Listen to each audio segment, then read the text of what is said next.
Sure is. You caught a brown one at the wrong end of the lake. They're at the dam. The book told me they're at the dam, dude.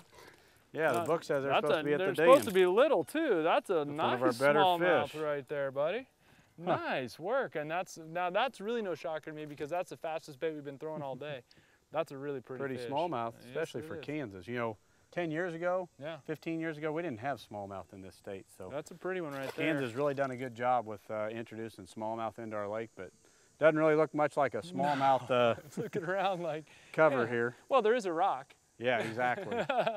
Yeah, it's interesting. I guess it's not really a surprise though that you caught it on the fast bait. Yeah, oh, absolutely. Yeah, smallmouth love fast baits and you know, really burning something, and sure enough, I'm burning this square bill through there, and we just talked about it jumped all over it. Now, for guys, the bulk of our viewers are from west of here, even they're from California, Wyoming, Utah. Right.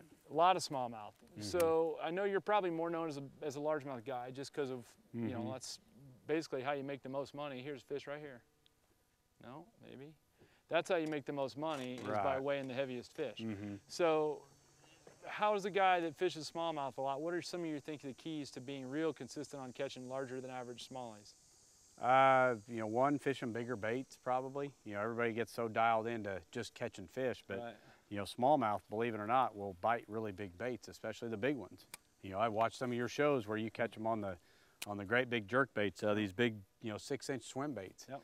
A 4-pound smallmouth, I've caught them, they literally choke that thing down their throat. So typically when you see guys catching a lot of big smallmouth, they go to fishing the techniques that the guys do to catch big largemouth as well. It's more just maybe a matter of where you do it, and maybe not even that in some cases, just a matter of where the bait is. And, oh, exactly, yep.